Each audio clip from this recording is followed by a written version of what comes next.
Everybody, welcome to Snow Talk. Got the video back working again today. Meteorologist Brian Good here. First off, look at the stats. So far to date, we are 14.4 inches of snow for this season. Keep in mind, for the entire season, normally we get 12.5, so we're already ahead of that. Normal to date is 9.3. Obviously, we're ahead. But look at last year, 13.3. It was a year ago today that we had over 8 inches of snow here in Louisville, and some of you picked up more than a foot and a foot and a half to the south. So it was a big event a year ago today. For those of you that I'm sure do remember that, and we had another one, of course, in March.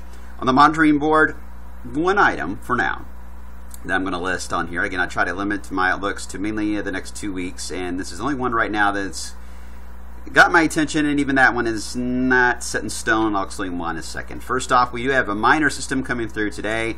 Normally, if we were colder outside, this would be one heck of a snow event for central Kentucky. I mean, this would be potentially a good half a foot, if not more, of snow if this was January moving through. But the atmosphere is not cold enough, and the ground's wet. So the two combinations here are leading to a sloppy mix of rain and snow. And I haven't heard of any accumulations other than a few windshields out here to the west, and a few rooftops turning white. That is about it. Now, that'll be the trend through at least sunset. Now, once we get into sunset and into the darkness of night tonight, I won't be surprised if some light accumulations on rooftops, grassy areas, and cars may happen, but I think it'll be under an inch. But I wouldn't rule it out for those of you to the south of Louisville later on tonight. Either way to put it, it's not going to be a huge event because right now temperatures, again, above freezing in most locations. Hardinsburg's 32, but no reports of any icing problems or anything like that in that area even.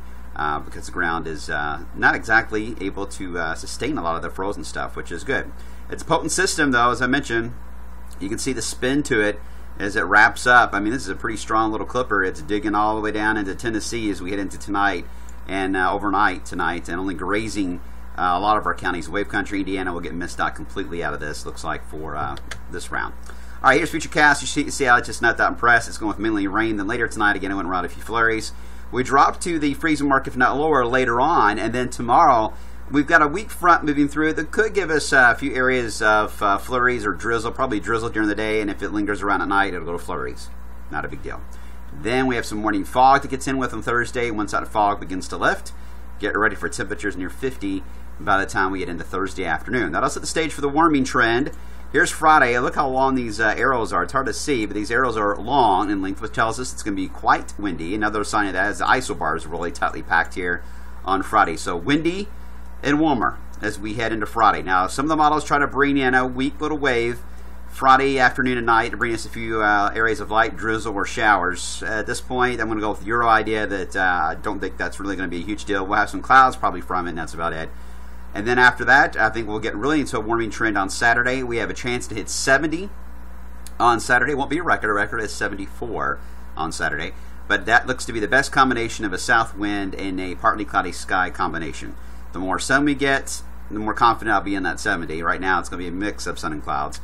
And then on Sunday, the Euro's real fast with this little wave that moves through with some showers, a few rumbles of thunder early in the day. On Sunday, I think it's going to be a little slower than that, probably during the day on Sunday. So Sunday looks to be a cooler day, with a chance for, again, some showers, maybe some thunder around. The quicker this day moves by, the quicker we can get some late day sun. But I think right now, I think it's going to be a mainly cloudy Sunday. It's still warm, though, right around 60 or so. But then this front that it's bringing through is going to drop down into the Gulf of Mexico.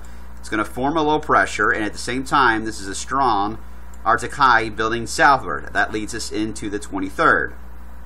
This is where I think we will have to watch, because I like the look of the Euro, what it's going to do here. It's going to likely drive a low up the coast.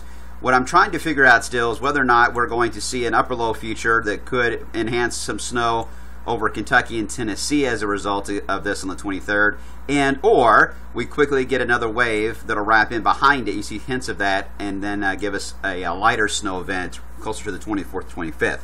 So I'm going to go 23rd through the 25th for right now for a range. Excuse me. And we'll see how this will evolve. Either way, it's looking colder. In fact, when you look at the indices, this is the long-range Euro indices that came out last night. And this goes all the way through mid-March, by the way. Pretty much about the first day of spring. And look what it's doing here. The NAO is going negative for the first time in quite some time.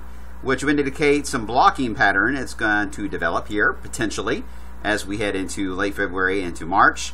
The Arctic Oscillation also trending toward negative, which means the cold air would be sent southward.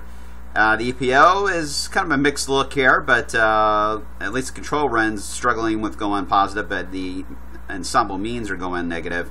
And the PNA, for the most part, still remains above the neutral line in a positive territory.